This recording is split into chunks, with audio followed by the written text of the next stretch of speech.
Death Blow. Death Blow. Death Blow. Death Blow. Hello, this is Final Siege. And you are listening to Death Blow Podcast. Bonjour. Hello and welcome to a new episode of Death Blow Podcast. Subscribe, like and share my episodes and click on the bell to be notified when a new video will come up. Spotify and Apple Podcasts to listen my audio version of the episodes. Instagram, Facebook and TikTok to be updated with new videos and contents. Follow me even there also. Today I want to present a band that their thrash metal sound is very aggressive and dark. Final Siege. They are from New York and they share stages with important bands. But I will leave you now with the rest of the interview. Hey, welcome. All right. How's it going? Yeah, I'm fine.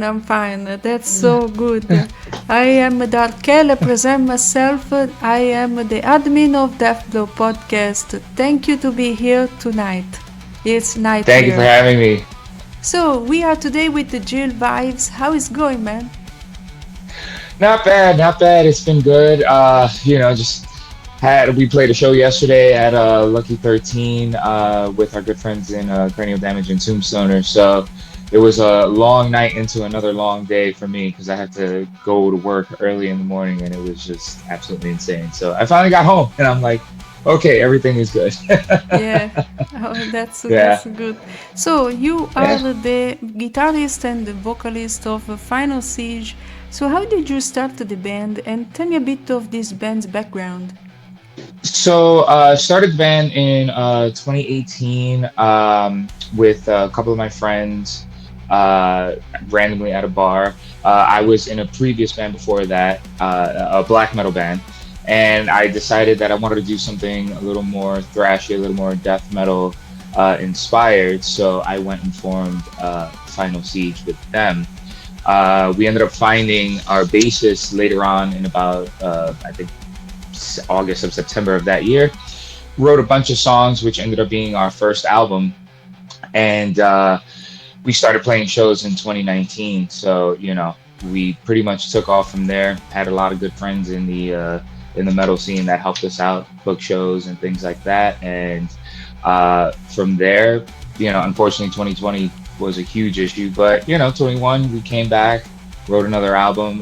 The original members ended up leaving, because there were some differences as far as like I guess commitment and whatnot, and what we were looking for, or at least what I was looking for, is like goals.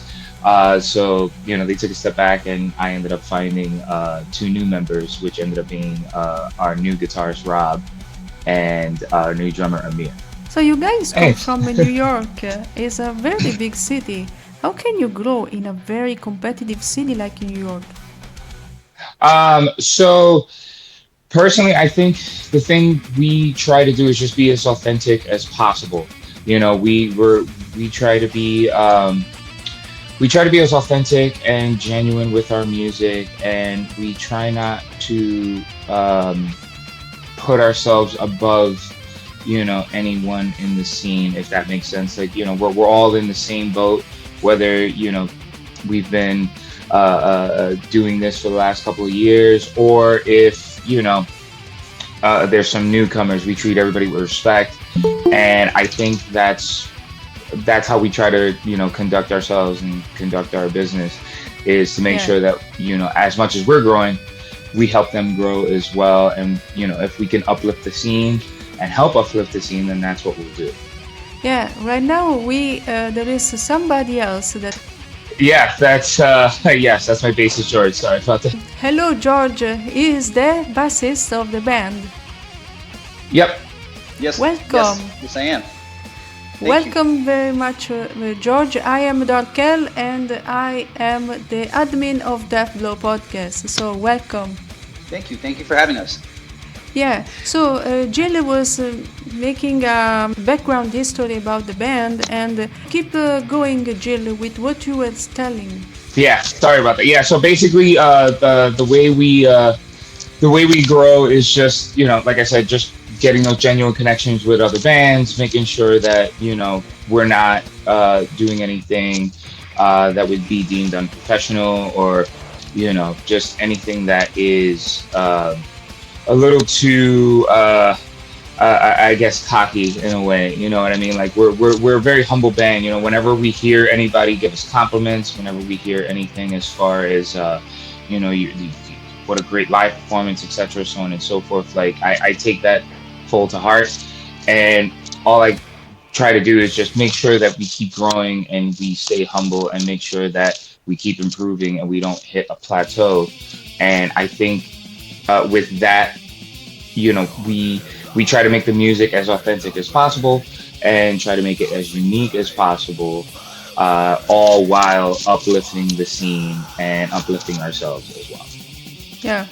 And so how is the scene there in United States in general?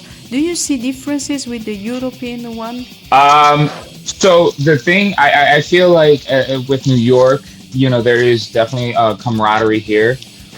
Even the Northeast, which is where our region is, we've made friends with bands in Massachusetts and Connecticut. Like we have good friends in Maidenhead, who are one of my favorite newcomers to pop up on the scene.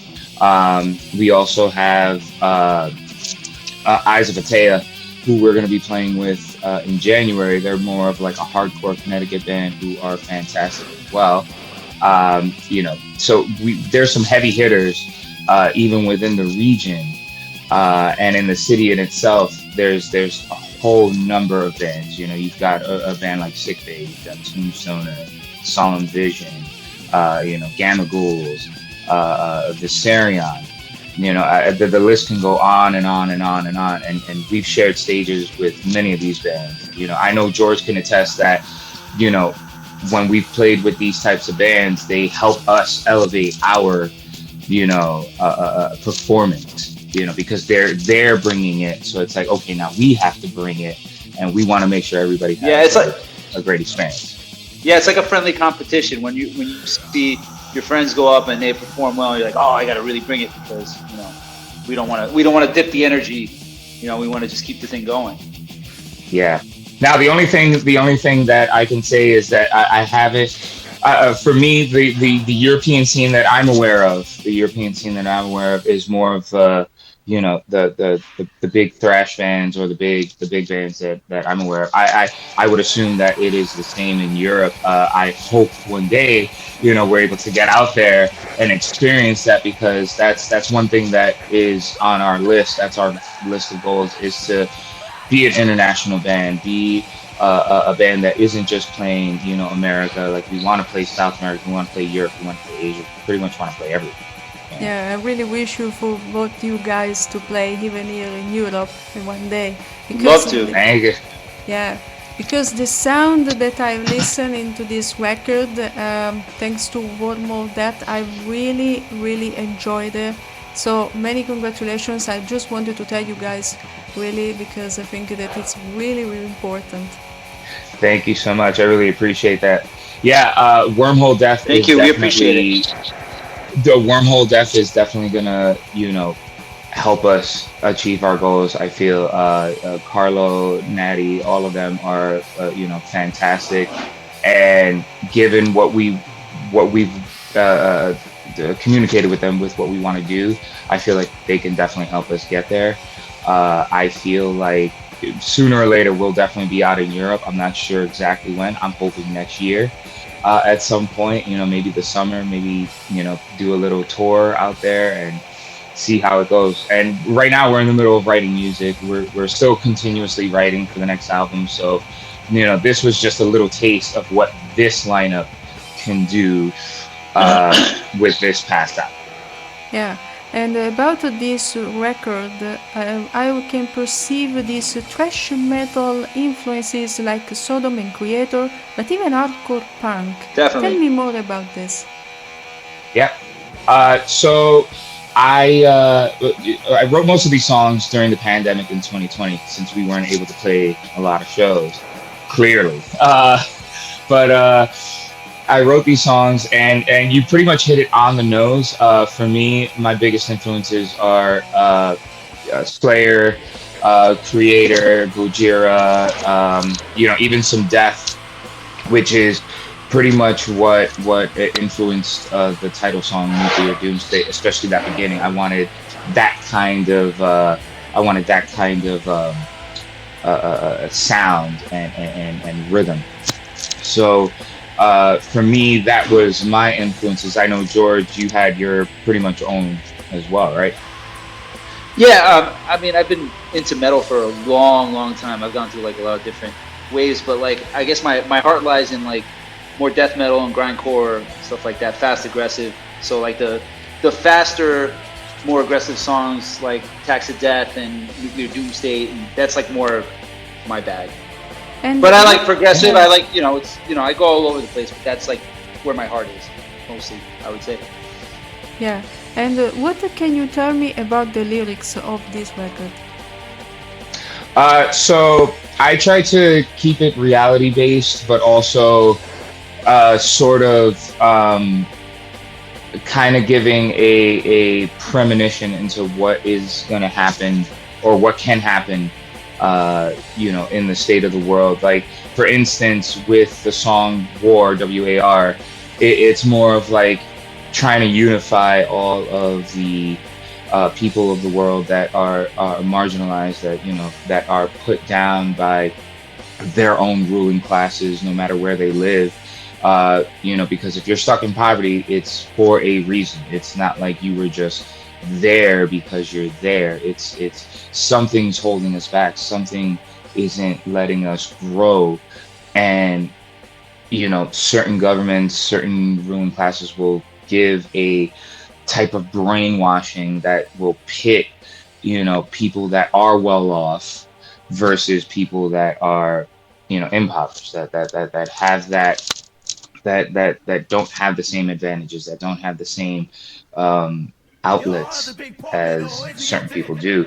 So it's kind of like us versus them because of either finances or even race. There's a lot of, oh, I'm better than you because of a certain skin tone, or I'm better than you because of my religious background, and it has nothing to do with that. It has everything to do with the people in charge, the 1% of the world, the billionaires, the millionaires, and things like that, as far as war is concerned. Everything else, like Nuclear Doomsday, it hasn't happened yet, but we're very close. There's so much happening in the world. There's been so much happening for the last, I don't know, 10 years, 10, 15, 20 years, where it's like we're on the brink of total annihilation because of these same people, because of these same, ruling people that just have all the wealth and can do whatever they want without any kind of impunity, or, they are above everyone and they don't care what it sacrifices. You know what I mean? So it's kind of like, hey, everybody, wake up, because we're very close. We're very close. And who knows who's going to push that first button, but once you do, that's it. We are done. So there's that. I also try to reflect on mental health in a way as well, like the song Psychological Maceration initially was about the physical torture of being put in a wall and just left for dead, which was called immurement. But I reread the lyrics and I feel like it could be interpreted, pretty much any way that the listener can take it. So whether it's emotional or whether it's physical, it's like we all deal with this very harsh reality that there are a lot of things that are wrong for no reason. We try so hard. We always feel like we're swimming upstream, but it just doesn't feel like we're moving anywhere. It doesn't feel like we're making progress, and we just mentally collapse. So I try to reflect that and show that you're not alone. Like we're all facing. I feel like we're all facing some type of mental, for lack of a better word, for mental fuckery, Yeah. that we can get out of. We can get out of it, but it sometimes just doesn't feel that way, and that's okay. That's okay. But if we can actually work towards it and improve, we can get out of it. Yeah, that's how I based my lyrics. Yeah, very good explanation, and I think that Thank you. many teams are very popular because we are living into these tensions between countries, these wars with Ukraine and Mm-hmm. Iran and all Mm-hmm. that, and even in Syria right now and Lebanon. It's Mm-hmm. a so complicated situation. So I really appreciate the fact that we are into this, that we all want peace and we just want to report Absolutely. this stuff. Yep. So I found it very cathartic in a way. So it's very, very good. How did you record this album? With a professional producer or with home recording? I own a studio here in New York called 2525 Studios. And I recorded pretty much all the guitars, the bass. George recorded bass, but I did a lot of the recording. And our drummer is actually an engineer, so he actually mastered it. He recorded his own drums, and then he took all of the songs and mastered it for us. You performed, guys, with famous bands like Suffocation and DRI and Warbringer, Mhm. to name them a few. How was it to share the stage with important bands like them? It's honestly an honor, being a Absolutely. kid. Yeah, right. Like I know George and I. When I told George, he was extremely excited when we did Warbringer, because I know that's one of your favorite bands, Yeah, and definitely. and Suffocation as well. Suffocation Um, definitely, and Haunt. There's so many that it was yeah, like it's like a trip. I would have never thought in a million years when I was a kid that I'd get to, be on stage, same stage as Suffocation was on or DRI was on. It was yeah. really cool. Yeah, we had such a great time with them. Recently we shared the stage with Nervosa, who are wonderful human beings. Same thing as Lich King and Hatred. That's why I'm wearing this Wow. shirt for them as well. Yeah, they're awesome band as well. They're such sweet guys, and I think the compliments from them as well actually means so much as well, because like these guys are, some of these bands are legendary, like DRI, Suffocation. I remember when we played that show with them that they came up to us after and they were like, oh man, you guys sound great, we got to do this again, keep going. And it's a lot of encouragement from everyone, and it truly means a lot, because that's all I've ever wanted, and I feel like that's all the guys have ever wanted as well. It's like we want to be, we just want to bring our best form of, like, thrash metal and death metal, and just be seen for what it is, because we put so much effort into it. We put so much work into the production of it. Right now we're trying to improve our live shows and everything like that, and we just keep growing. So to hear bands like that give us such high regard is truly motivating to keep going. And for those that doubt, for those that don't necessarily like our style or think this, that, and the other, honestly, I welcome that too, because it is all motivating. It is all motivating. Whether Absolutely. you like us or hate us, I don't really care, because at the end of the day, I know that if we keep going and we keep that drive up, there is going to be an audience for it. There is going to be a crowd that will understand. Yeah. And my favorite track from this album, I just want to tell you this, is Psychological Maceration that you were telling before. And I really like this one. So I think that about the lyrics you told before. But talking about the structure of the song, what I really liked was this dissonance at the beginning. So very well done, that part. Thank you Thank so you. much. Yeah. Thank you. That was Yeah. probably one of the first songs we did for the new album, right? That was Yeah, that one was pretty much done a couple years ago.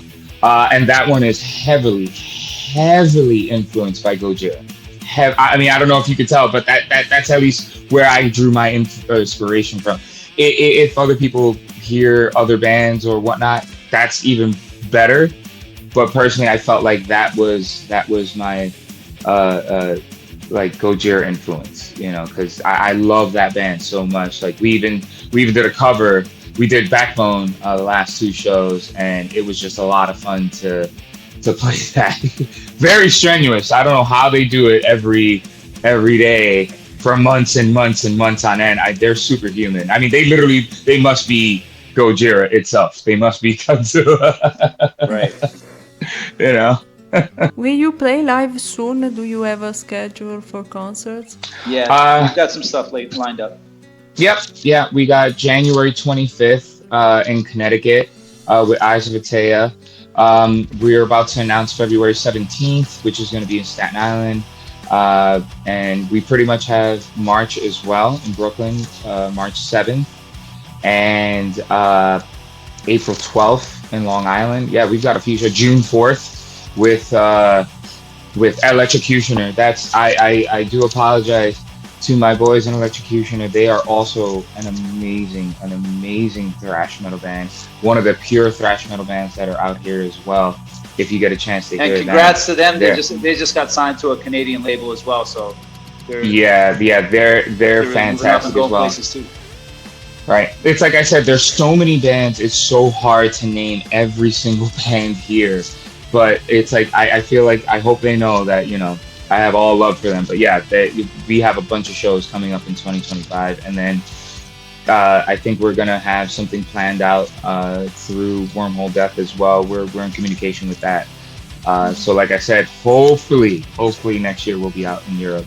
Because what I noticed is that there you have many venues to play, many bands and many venues. So this is something that I noticed about differences between the American scene and the European scene. Here, for example, Italy has problems to have venues that play this type of music. Yeah.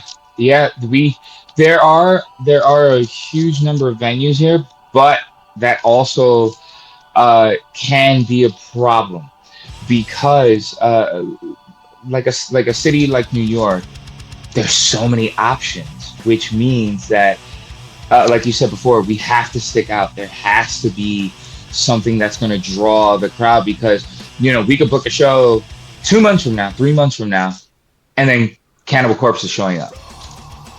That's a huge like competition, because more times than not, people go see Cannibal Corpse, the big bands, Mars. absolutely.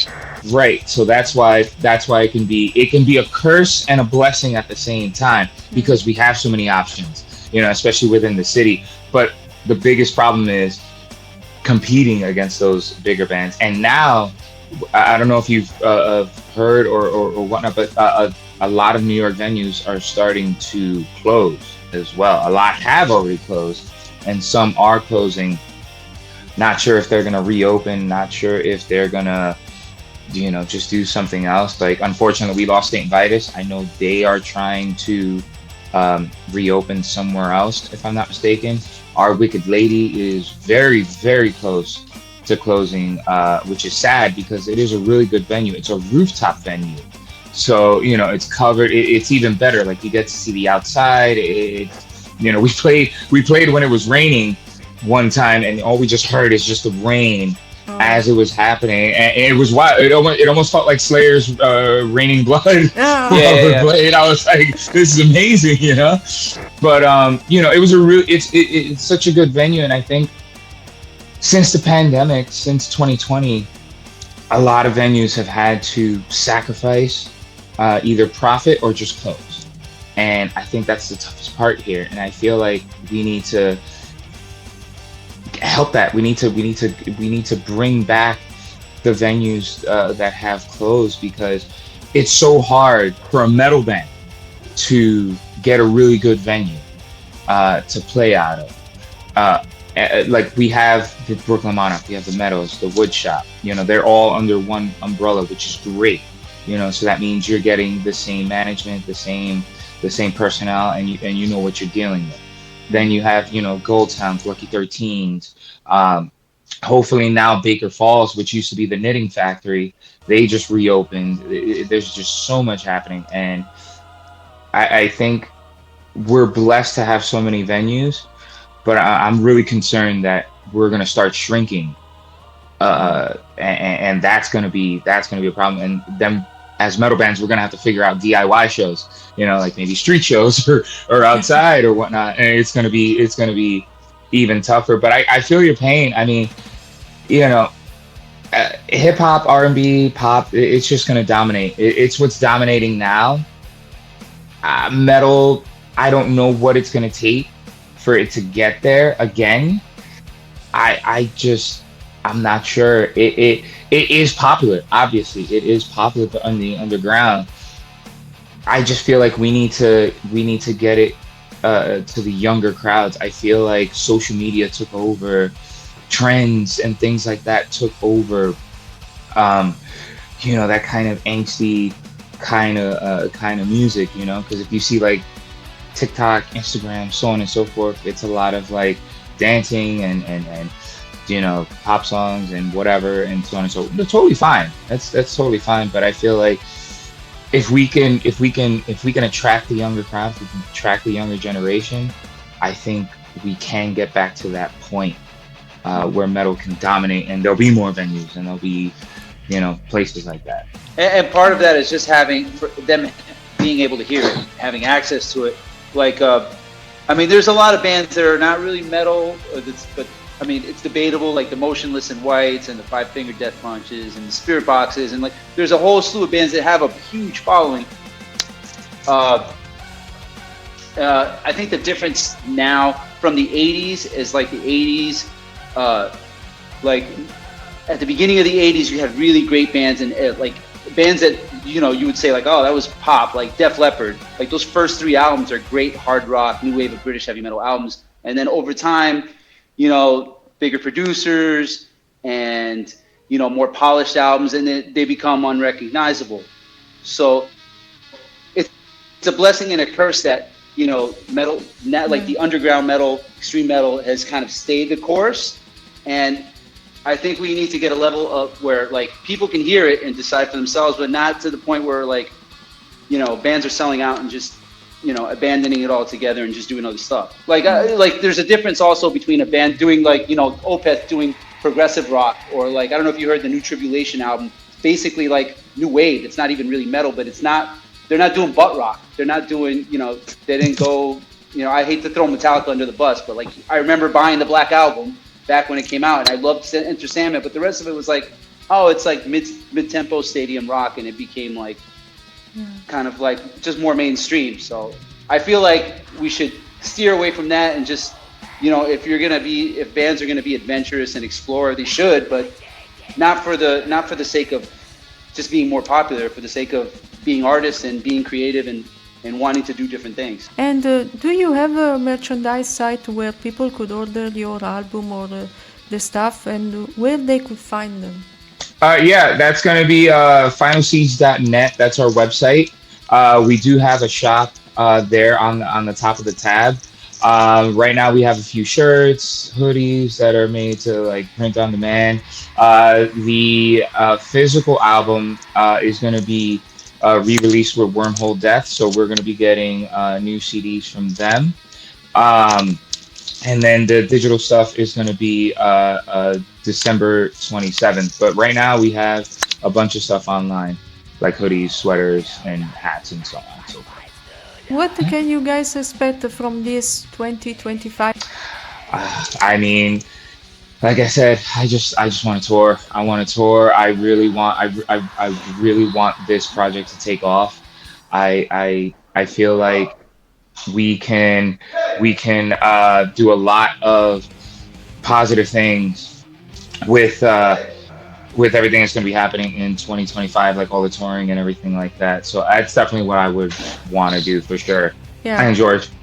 Yeah, definitely. That's playing outside of New York is we've already got to play Massachusetts and Pennsylvania, and it's like we just got a taste of it, and it's like we love playing for, and we appreciate the fans we have in New York, but playing for new people and turning people on to the music. Like Gil said, it doesn't matter if you like it or not. I just want you to hear it. So getting in as many ear holes as possible is the goal. Whether you like it, that's great. Support the band, that's great. If you don't, that's fine. But the objective is to get our music heard. And you know, if people like it, that's great. Like, and if we get bad reviews or critiques, we take it in stride and just try to keep going or do better.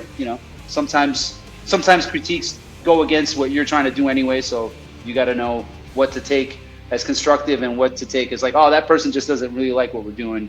We're just going to keep doing what we're doing anyway. What is important in a band? This is more a question that I find it very introspective. What is important in a band to work, according to you guys? Camaraderie, for sure. You gotta be able to mesh well with your bandmates.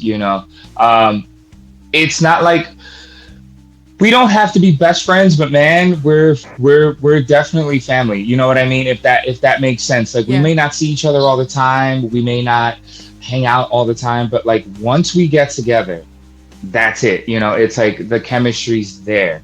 We could let's say take a month off. It's happened. There's been times where work gets in the way, family emergencies, etc., so on and so forth. But once we get back in there, it's like we never left, if that makes sense. We come back, we're in it, we know what the goal is, we have the same chemistry, we communicate well, and I feel like we don't argue.